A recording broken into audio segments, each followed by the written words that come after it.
Hello everybody, it's me again. Just a little update video on, they're doing the Arizona. I know it's been a while since I posted anything, and I apologize. It's been kind of crazy. It's taken me a lot longer. I haven't been able to do a whole lot and post a lot of videos because it's very time consuming. And like I said, I decided I was going to take my time on this anyway.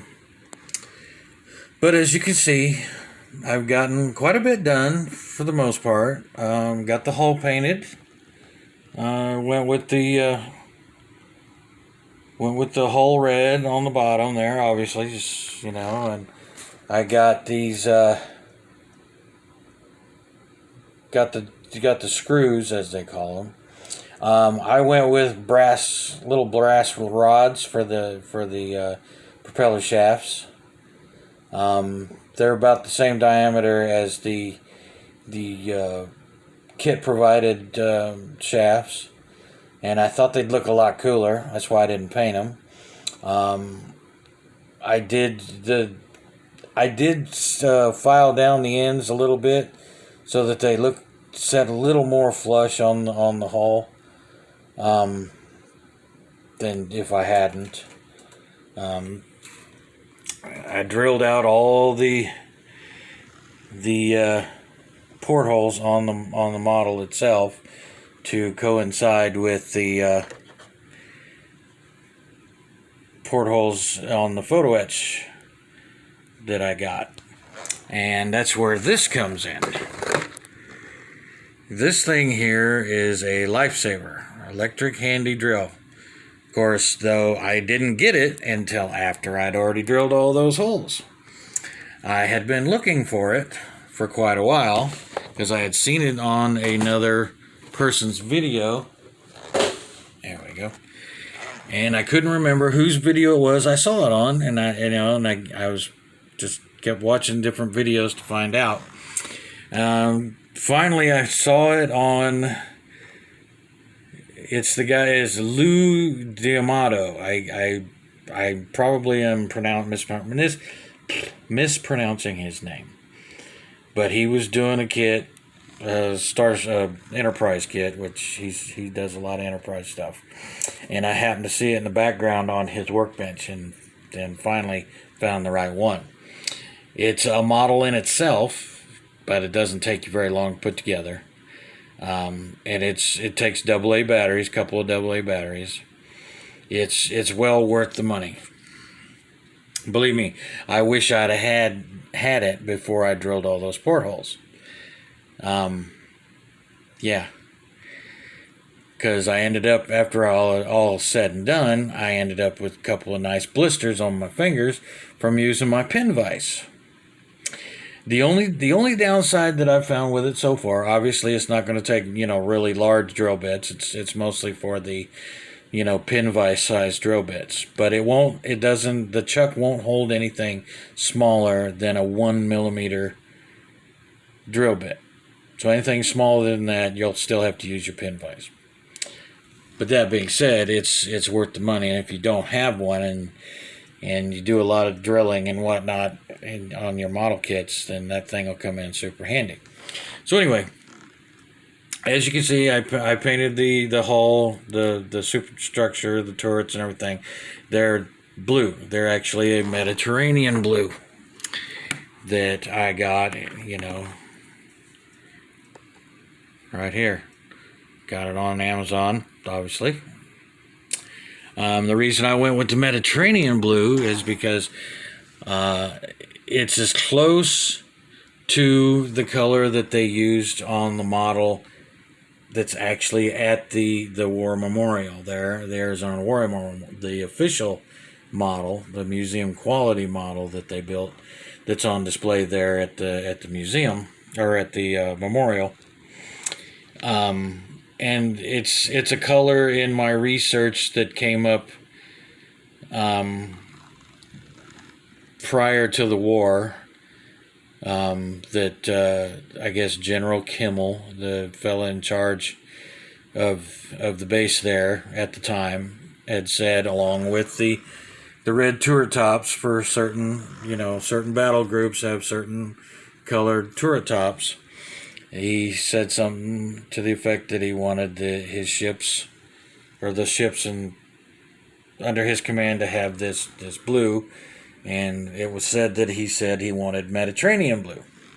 The camera does make it a lot more blue than it actually is. These cameras, I don't know, something about blue, but anyway. So, and like I said, it's as close to the official model as I can get. I know there was another color that came up. It was a sea blue, but that was more of a dark green, blue-green. And I don't know. It's hard to say. I mean, it's, hindsight's 20/20. I know that it may or may not have been painted like this at the time of the attack. My thing is I'm kind of building this as if, say, the war never happened, or the ship survived the attack or whatever, and went on after that for the rest of the war. So that's what I'm going with. The photo-etch stuff is very time consuming, because a lot of it is very, very delicate stuff, and you've got to try to bend things in some cases that are very, very tiny. Like right in here. Right here are two mounts for lifeboats. There's one on this side and one over here on the other side. They're very tiny and very fragile, and things bend and break very easily. I got the catapult, the turret mounted catapult there. There's a lot of things that I just couldn't get on there that I wanted to. I did manage to get some of the railing on it, as you can see there on the other side. But there's a lot of things that are just so freaking tiny and so fragile that it's very, very hard to bend them. So there's a lot of things I'm going to use, and a lot of things I'm not going to use as far as the photo etch, because some things they're just so freaking tiny that I personally just can't get them. I've done a lot of things, and they're just so tiny and so fragile that they end up breaking on me. So I'm hoping to be able to do enough to make the ship a lot more detailed than it would be otherwise. Like with the gun barrels, which you can't see, they're painted. The main gun barrels, these 5-inch gun barrels here, they're all metal. I got some other ones for even smaller guns, but I think that those are I'll probably just end up keeping the kit version ones, because it'll be too hard to do. For me, anyway. Those tripods now. Those come, you obviously get the tripods in the kit, and they come as 3 little legs. Let's see if I can find them here on the kit pieces.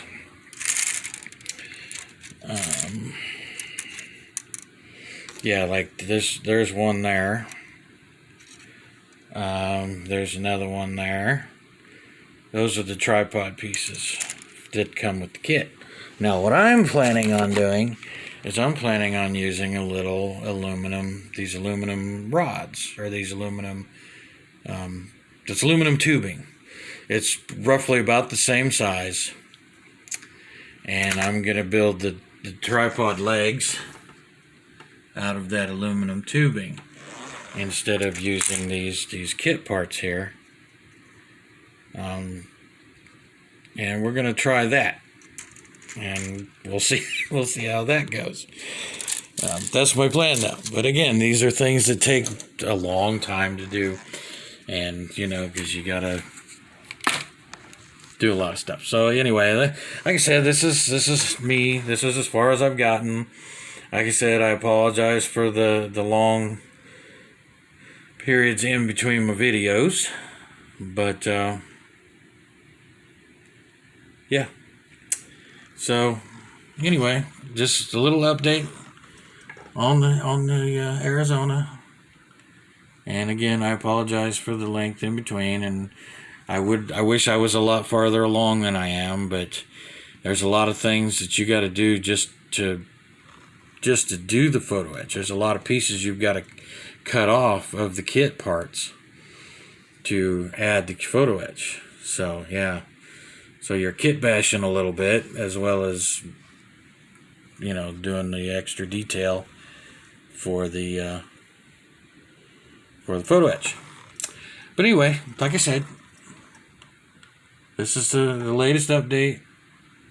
Hopefully I'll get some more videos out again, you know, sooner, and hopefully not so many in such a long time in between videos. So I shall talk to you later. I hope everybody has a great weekend. Bye.